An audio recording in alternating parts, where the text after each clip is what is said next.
লাইলাতুল বারাত, এটা হাদিসে আসছে লাইলাতুন নিসফি মিন শাবান। কি আসছে হাদিসে? লাইলাতুন নিসফি মিন শাবান। এই রাতে আল্লাহ তাআলা ক্ষমা করে দেয়। আল্লাহ তাআলা এই রাতে সকলকে ক্ষমা করে দেয়, সকলকে ক্ষমা করে দেয়, দুইজন ছাড়া। ইল্লা লি মুশরিকিন আও মুশাহিনিন, মুশরিককে আল্লাহ ক্ষমা করে না, আর মুশাহিন বিদ্বেষ পোষণকারীকে আল্লাহ ক্ষমা করেন না। যদি অন্যান্য বর্ণনা আরো অনেকের নাম আসছে, অনেকগুলো অপরাধীদের ব্যাপারে আসছে, কিন্তু এই বিশুদ্ধ একটা বর্ণনা আসছে যে যেই ব্যক্তি বিদ্বেষ পোষণ করে, ভাই ভাইয়ের সাথে বিদ্বেষ রাখে, তাকে আল্লাহ মাফ করে না। আর হলো মুশরিককে আল্লাহ মাফ করে না। এছাড়া অন্যদেরকে আল্লাহ তাআলা এই রাতে মাফ করে দেয়।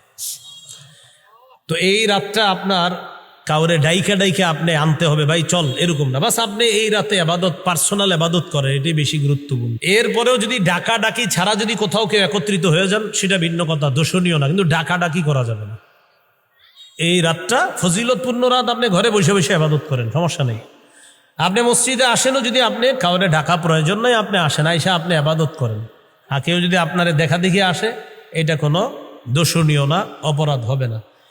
আজকে একটা রোজা রাখতে পারতেন, আজকে দিনে, কালকে একটা রাখেন, পরের দিন একটা রাখেন, পরের দিন একটা রাখেন। আপনি একটা কাজ করেন, কালকে রাখেন, কালকে একটা রাখেন, শুক্রবার একটা, কয়টা হলো? 2টা, শনিবার একটা, 3টা রেখে দেন।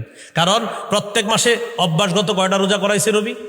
তাহলে আপনি ওই ফজিলত পেয়ে গেলেন।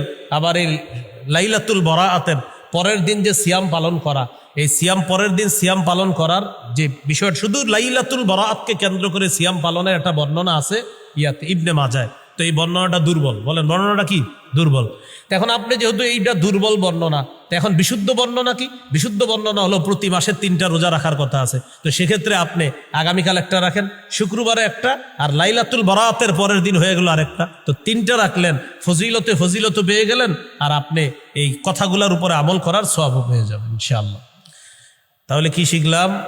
লাইলাতুল বারাআত ফজিলতপূর্ণ রাত, কোনো সন্দেহ নাই। পরের দিন সিয়াম পালনের যে বিষয়টা, ইবনে মাজার একটা বর্ণনা আছে, শিথিল বর্ণনা, দুর্বল বর্ণনা। তা আপনি যদি চান যে হুজুর না আমি পরের দিন রোজা রাখবো, তো আপনি বাস সুন্দর রাখেন, কালকে রাখেন, পরের দিন রাখেন, পরের দিন রাখেন। আপনি আরবি মাসের যে 3টা রোজা, ওইটা কেন্দ্র করে রেখে দেন, বাস ফজিলত আপনি কামাই করে নেন, সমস্যা নাই। তো মনে থাকবেন ইনশাল্লাহ। হ্যাঁ, এরপরেও যদি কেউ রাখেন শনিবার দিন, যে হুজুর আমি এমনি রাখলাম, তো আপনি আরবি মাস হিসাবে রাখেন, কোনো সমস্যা নেই, রাখতে পারেন। কিন্তু আপনারা যারা পারেন আর কি, কালকে একটা রাখেন, শুক্রবার একটা রাখেন, শনিবার একটা রাখেন। আর এক হাদিসের মধ্যে আছে শাবান মাসে রসুল বেশি রোজা রাখতেন, সুবহানাল্লাহ। মানে রমজানের পরে শাবানে সবচেয়ে বেশি কি রাখতেন? রোজা রাখতেন। তো আপনি আজকেও রাখেন, কালকেও রাখেন, শুক্র রাখেন, শনি রাখেন, রবিও রাখেন, সমও রাখেন, আপনি রাখতে থাকেন। শাবান মাসে বেশি রোজা রাখতেন রাসূল সাল্লাল্লাহু আলাইহি ওয়াসাল্লাম। বাকি শেষের দিকে গিয়ে আবার রাখেন না, শেষের দিকে আবার আলেমদের থেকে জেনে নেবেন। ওই সময় আবার রমজান মাস এসে পড়বে, তো তখন আবার মাসালা আছে, 29-30-এর একটা বিষয় থাকে। হ্যাঁ,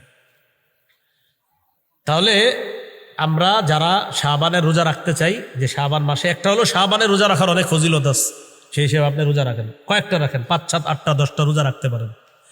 দ্বিতীয় একটা বিষয় হলো প্রতি মাসে 3টা রোজা, তো কালকে রাখেন, শুক্রবারে রাখেন, শনিবার রাখেন।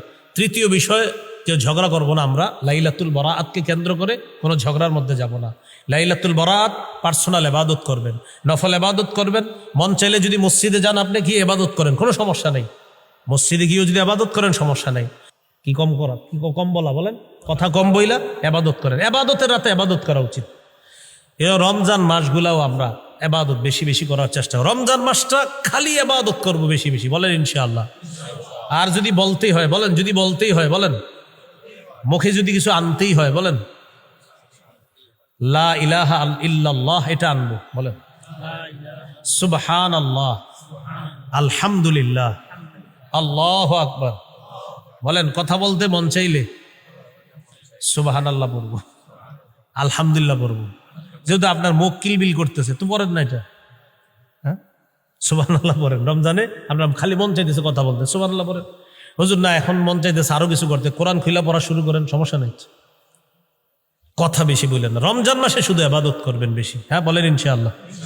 আল্লাহ তৌফিক দান করেন। সুবহানাল্লাহি ওয়া বিহামদিহি, সুবহানাকাল্লাহুম্মা ওয়া বিহামদিকা, আশহাদু আল্লা ইলাহা ইল্লা আনতা, আস্তাগফিরুকা ওয়া আতুবু ইলাইক।